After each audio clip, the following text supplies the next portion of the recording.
नमस्कार दोस्तों, मेरा नाम है विक्रम शर्मा और मैं आपके सामने फिर से हाजिर हुआ हूं कम्युनिकेशन स्किल का भाग 3 लेकर। भाग 2 में हमने जाना कि जब कभी भी हमें हमारी बात किसी को बोलकर बतानी है, मौखिक संचार जिसे कहते हैं, तो उनमें किन बातों का हमें ध्यान रखना चाहिए कि हमारी बात प्रभावी तौर पे सामने वाले तक पहुंच सके। और भाग 3 में हम समझने वाले हैं कि जब हमें हमारी बात किसी को लिखित तौर पर पहुंचानी है, लिखित संचार जिसको हम बोलेंगे रिटन कम्युनिकेशन, तो हमें किन छोटी छोटी बातों का ध्यान रखना चाहिए। और उसके पहले एक बार चलिए बात करते हैं कि हम लिखते कब हैं, लिखते क्यों हैं और लिखते किसके लिए हैं।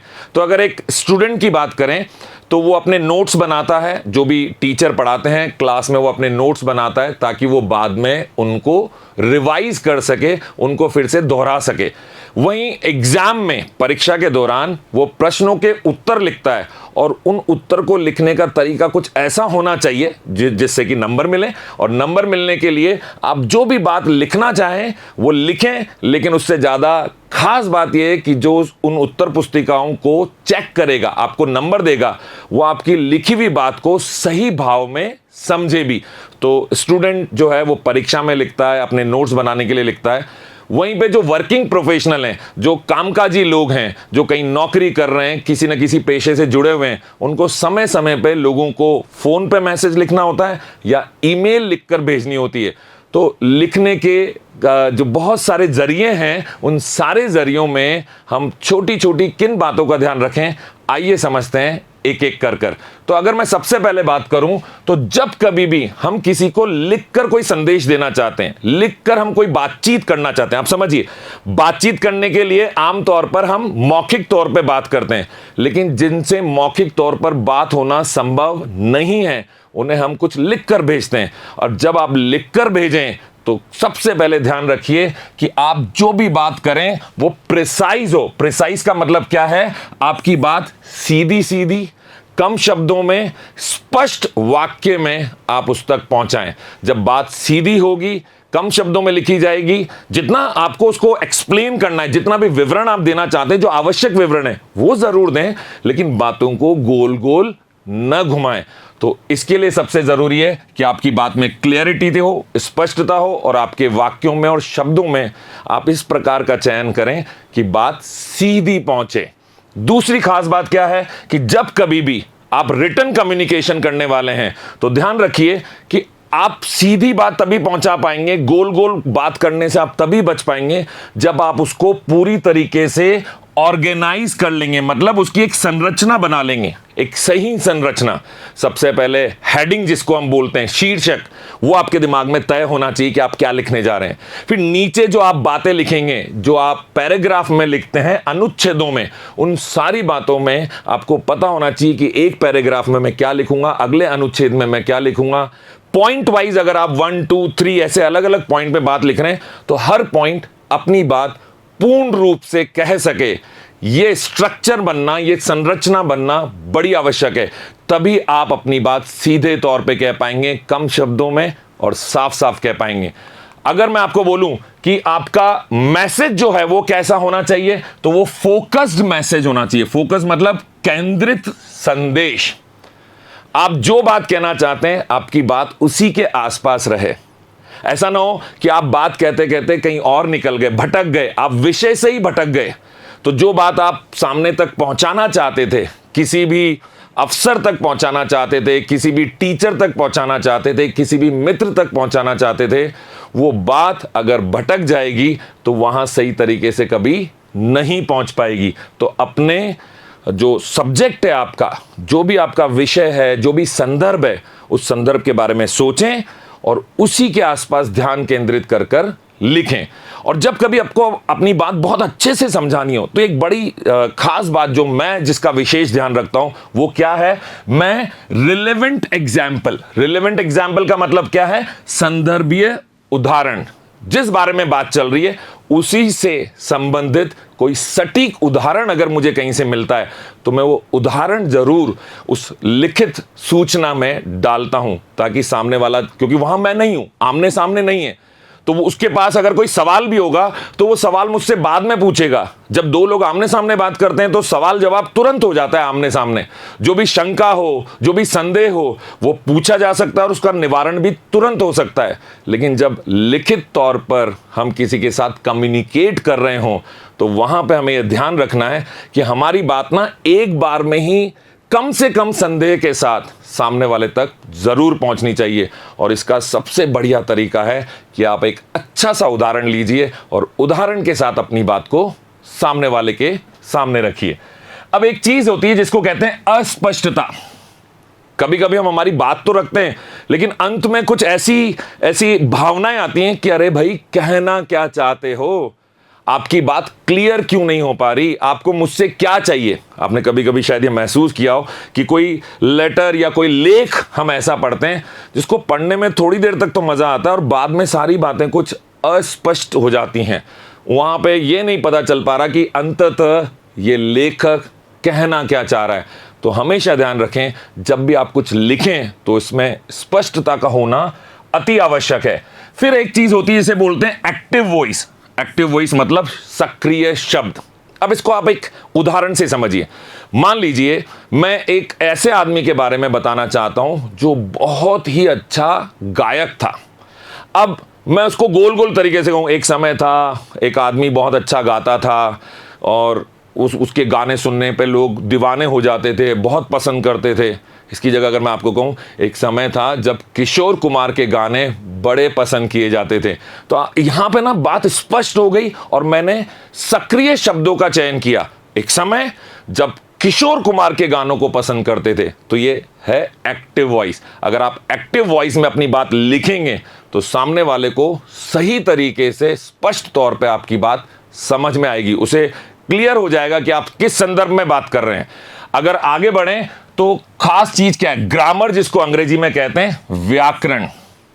अब भाई अगर लिखने में आपने कहीं ना कहीं व्याकरण की गलती की तो आपका जो एक इंप्रेशन जिसको हम कहते हैं, जो आपके बारे में सामने वाले की सोच बनेगी उस लेटर को पढ़ने के बाद, उस ईमेल को पढ़ने के बाद, उस चिट्ठी को पढ़ने के बाद या उस उत्तर पुस्तिका को पढ़ने के बाद, उसमें कहीं भी व्याकरण की अगर कमी है तो मान के चलिए वो आपको ना उतना सीरियसली नहीं लेगा, गंभीरता से नहीं लेगा। उसको लगेगा कि आप लापरवाह हैं, कहीं ना कहीं आपने जल्दबाजी में लिख दिया है। अच्छा, एक आध जगह गलती होती तो चल जाती है, लेकिन अगर व्याकरण की गलती जगह जगह पर हो, जहां पूर्ण विराम होना चाहिए, जहां अर्ध विराम होना चाहिए, वहां ये सब गायब हो, तो लिखित सूचना में ये बहुत बड़ी गलती है। इसका विशेष ध्यान रखिएगा।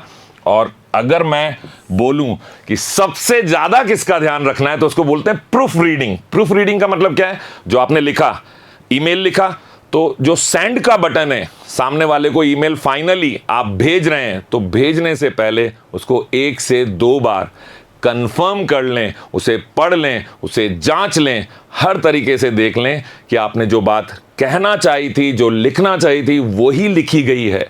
जिस भाव से आप लिखना चाहते थे, अगर आपने किसी से विरोध जताना है तो उस विरोध का वो भाव वहां दिखना चाहिए। अगर किसी के प्रति प्रेम जताना है तो प्रेम का वो भाव वहां दिखना चाहिए। वो सारे भाव आपकी उस लिखित सूचना में होने चाहिए। अगर आप किसी अखबार के लिए कोई लेख लिख रहे हैं जहां हजारों लाखों लोग उसको पढ़ने वाले हैं, तो आपको ध्यान रखना होगा कि जब अलग अलग उम्र के, अलग अलग तबके के, अलग अलग समाज के लोग इस एक अखबार के लेख को पढ़ेंगे तो उन पे क्या प्रभाव पड़ेगा। तो आपकी भाषा का चयन बहुत सही हो, इसके लिए आपको पूरा लिखने के बाद 1 नहीं 2 नहीं, जब तक आप संतुष्ट नहीं हो जाते तब तक उसकी प्रूफ रीडिंग करिए, उसको ठीक करिए, उसमें जहां कमियां लगती हैं उसको एडिट करिए। एडिट करना समझते ना, उसमें जो भी आपको काट छाट करनी है, जो भी बदलाव करने हैं वो जरूर करिए। प्रूफ रीडिंग के बिना कभी भी कोई रिटन डॉक्यूमेंट, कोई लिखित दस्तावेज कहीं नहीं भेजना चाहिए। आगे मैं आपसे बात करना चाहूंगा कि हम लिख किसे रहे हैं। अब यहां समझिएगा, मान लीजिए मैं फाइनेंशियल लिटरेसी, जिसको सिंपल शब्दों में बोलूं कि मैं पैसे के बारे में बात करना चाहता हूं। 2 अलग अलग समूह हैं। एक समूह है उन लोगों का जो नौकरी कर रहे हैं, तो मैं उनसे जो पैसों से संबंधित बात करूंगा, उन्हें उनकी जो भी कमाई है उस वेतन में से उन्हें कितना खर्च करना है, कितना बचाना है, किस चीज़ के लिए बचाना है, ऐसी कई सारी बातें मैं अपने तरीके से समझाऊंगा। लेकिन वहीं अगर मैं फाइनेंशियल लिटरेसी मतलब पैसों की बातचीत बच्चों के एक समूह से कर रहा हूं, तो मैं उन्हें फिजूल खर्ची, जो छोटी मोटी चीज़ें जो उन्हें ललचाती हैं उनके ऊपर पैसा खर्च करना, ऐसी बातें मैं उनको बताऊंगा। तो बातें पैसे के संबंधित में ही हो रही हैं, लेकिन हम किससे बात कर रहे हैं, हमारा ऑडियंस कौन है, हमारा दर्शक कौन है, हमारा जन समूह कैसा है।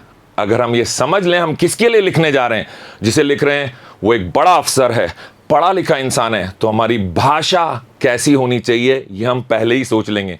तो जिस किसी के लिए भी लिख रहे हैं उसके बारे में सोचिए और फिर उसके अनुसार अपना सारा लेखन आप जमा करिए, उस पर लिखिए, उस पर मेहनत करिए। आगे मैं बात करूंगा फीडबैक की। फीडबैक का मतलब क्या है? प्रतिक्रिया। जब आप लिखेंगे तो सामने वाला कोई ना कोई प्रतिक्रिया हो सकता है आपको न दे, तो मांगिए। जहां पे भी मांगना पॉसिबल है, जहां पे भी हमें ये गुंजाइश दिखती है कि जिसे मैंने चिट्ठी लिखी, जिसे मैंने कोई ईमेल भेजी, जिसे मैंने कोई संदेश मैसेज भेजा, चाहे व्हाट्सएप पे चाहे फोन पे, या मैंने कोई रिटर्न डॉक्यूमेंट एक लिखित दस्तावेज भेजा, उसको मैंने कैसा लिखा, क्या वो सही तरीके से लिखा गया है, क्या उसकी संरचना सही है, क्या शब्दों का उपयोग सही है। अगर मैं किसी तरीके से जिसे भेजा गया है उसके पढ़ने के बाद उसकी प्रतिक्रिया प्राप्त कर सकूं, तो इससे बढ़िया कोई चीज हो ही नहीं सकती। वही हमें सही तरीके से बताएगा कि हमारा लिखा हुआ पढ़ने के बाद उसे कैसा लगा, क्या उसे संदेश पूरी तरह से स्पष्ट तौर पे समझ में आ गया, या उसे शब्दों के चयन में उसे अच्छा लगा, या उसके शब्दों के चयन को वो कहता है कि नहीं मुझे मज़ा नहीं आया। अगर आप ये जान पाएंगे तो जो आपकी लिखने की कला है वो दिन प्रतिदिन और भी ज़्यादा बेहतर होती चली जाएगी, इम्प्रूवाइज होती चली जाएगी। दूसरी चीज़, जब हम लिखते हैं तो लिखने के ना कई प्रकार हैं। हमें डॉक्यूमेंटेशन करना पड़ता है। डॉक्यूमेंटेशन जैसे कोई प्रोग्राम हो रहा है, अब उस प्रोग्राम में पहले क्या किया गया, उसके बाद मुख्य अतिथि आए, मुख्य अतिथि ने किस बारे में बात की, फिर उसके बाद अलग अलग लोगों ने अपनी परफॉर्मेंसेस दी, मतलब उन्होंने वहाँ जाके अपनी प्रतिभा को दिखाया। कुछ रंगारंग कार्यक्रम हुआ, कुछ आप मान लीजिए सांस्कृतिक कार्यक्रम हुआ। तो अगर आपको इन सारी बातों को एक स्कूल के, कॉलेज के, एक संस्था की जो पुस्तिका बनती है, वार्षिक पुस्तिका, उसके लिए लिखना है, तो आपको क्या करना पड़ेगा? डॉक्यूमेंट करना पड़ेगा। डॉक्यूमेंट क्यों किया जाता है यह समझना बड़ा जरूरी है, क्योंकि आज अगर हमने कोई कार्यक्रम किया और उसका डॉक्यूमेंटेशन करा, डॉक्यूमेंटेशन का मतलब क्या है? एक स्थायी रिकॉर्ड बनाने की कोशिश कर रहे हैं, तो जब फ्यूचर में, भविष्य में आवश्यकता होगी तो हम इसको संदर्भ के तौर पे इस्तेमाल कर सकते हैं, एक रेफरेंस के तौर पे इसको इस्तेमाल किया जा सकता है। रेफरेंस समझते हैं ना, कि पिछली बार ऐसा हुआ था, अब हमें वैसा ही करना है, उसमें और ज़्यादा बेहतर करना है, तो पिछली बार का रिकॉर्ड अगर मेरे पास हो। अब रिकॉर्ड कैसे होगा? जब हम उसे सही तरीके से लिखेंगे। तो याद रखिए, परमानेंट रिकॉर्ड बनाने की जो लिखने की योजना है वो भी आपको ज़रूर से आनी चाहिए। यही तो जो स्टूडेंट लोग होते हैं वो नोट्स बनाते हैं अपनी क्लास में, जो भी शिक्षक ने पढ़ाया उसको पढ़ाने के बाद शिक्षक जो लिखवाते हैं, उसके सिवा जो उन्होंने बोला, जो हमें समझ में आया, वो हम हमारे नोट्स में बनाते हैं। इसको भी आप डॉक्यूमेंटेशन मान सकते हैं, क्योंकि बाद में जब आप इसका रिवीजन करेंगे, कहीं ना कहीं इसको दोहराएंगे परीक्षा के लिए, तो उस समय आपको ये चीज़ बड़ी मदद आने वाली है। तो याद रखिएगा दोस्तों कि अगर मैं कभी भी डॉक्यूमेंटेशन कर रहा हूं तो ये मेरे लिए भी कर रहा हूं, और मैं हो सकता है कि मैं उस संस्था में कल को काम ना करूं, तो मेरे बाद जो भी उस पद पर आए, जो भी उस पोजीशन को संभाले, तो वहां पे उसको वो डॉक्यूमेंट मिले और उसको सारी बात स्पष्ट तौर पे समझ में आए। ये बड़ा आवश्यक है। परमानेंट रिकॉर्ड बनाने के पीछे कई तरह के उद्देश्य होते हैं। इनमें कानूनी उद्देश्य हो सकते हैं, रोजगार से संबंधित हमारे कुछ उद्देश्य हो सकते हैं, उपलब्धियों से संबंधित कुछ उद्देश्य हो सकते हैं, जिनके कारण हम परमानेंट रिकॉर्ड बना रहे हैं। तो परमानेंट रिकॉर्ड की खास बात यह कि ये समय तक, लंबे समय तक इसकी दीर्घकालिक महत्ता है। इसको इस्तेमाल किया जाएगा तो आप आज जो लिख रहे हैं वो कल भी काम आएगा, परसों भी देखा जाएगा, और कई सालों बाद भी उसे एक रिकॉर्ड के तौर पे इस्तेमाल किया जाएगा। तो लिखते वक्त विशेष तौर पे ध्यान रखिए कि जो आप आज लिखें वो अगले समय में भी इसी तरीके से समझा जा सके। आगे हम बात करेंगे जब कभी भी हमें कहीं रिटर्न कम्युनिकेशन करना है, तो जैसा मैंने आपको पहले भी बताया था, और जल्दी से, क्योंकि ये उन कुछ पॉइंट्स बार बार मैं दोहराऊंगा, क्योंकि ये पॉइंट्स इतनी ज़्यादा महत्वपूर्ण है कि ये आपके दिमाग में जब तक मैं 10 बार ना डाल दूं तब तक मुझे लगता है कि मेरा उद्देश्य पूरा नहीं होगा। तो सबसे खास बात जो मैं बोलता हूं कि जब भी किसी से कुछ बोलें, तोल मोल के बोल, इसी तरीके से देखभाल के लिख। आपको स्ट्रक्चर्ड मैसेज होना चाहिए, स्ट्रक्चर्ड कम्युनिकेशन होना चाहिए। संदेश को स्पष्ट और व्यवस्थित ढंग से प्रस्तुत करें। उसको पहले कोई बात कह दी, फिर दूसरी बात आ गई, फिर तीसरी बात जो है वो पहली बात से जुड़ रही है। हर बात व्यवस्थित तरीके से बोलेंगे तो आपकी बात पूर्ण रूप से सही तरीके से समझी जाएगी और भविष्य तक उस बात का एक गहरा असर रहेगा। क्योंकि देखिए, बोलने में, आज मैं बोल रहा हूं, किसी से बात कर रहा हूं, उसने मुझे रिकॉर्ड कर लिया, तब तो ये एक परमानेंट रिकॉर्ड बन जाएगा जिसे भविष्य में भी किसी संदर्भ में इस्तेमाल किया जा सकता है। लेकिन लिखने में, हम जब कभी भी लिख के किसी को कोई संदेश देंगे, वो उसके पास हमेशा रहेगा, चाहे ईमेल में रहेगा, चाहे फोन में रहेगा, चाहे आप कोई लेटर भेजेंगे, चाहे किसी भी तरीके का आप माध्यम इस्तेमाल करेंगे, जिसे भी आपने लिखकर भेजा है उसके पास वो भविष्य तक हमेशा, जब तक वो चाहेगा, उसके पास वो सुरक्षित रहेगा। तो हमेशा लिखते वक्त ध्यान रखें कि बाद में आपको अफसोस ना हो कि ये मैंने क्यों लिख दिया, उस वक्त जोश जोश में लिख दिया, उस वक्त बिना ध्यान दिए जल्दबाजी में लिख दिया।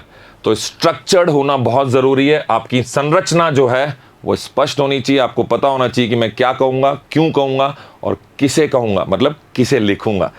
फिर अगर आप अपने सारे के सारे विषयों को तार्किक रूप से, लॉजिकली आप व्यवस्थित करेंगे, पहला पॉइंट क्या आना चाहिए, आपको जो ठीक लगे, उसके सिवा ज़रूरत है कि आप अपने आसपास वालों से, आपको अगर कुछ क्लैरिटी नहीं है, आपको स्पष्टता नहीं है कि मैं इसमें क्या करूं, तो आपको जो ठीक लग रहा है वो तो लिखिए ही, उसके बाद किसी न किसी से सलाह लीजिए।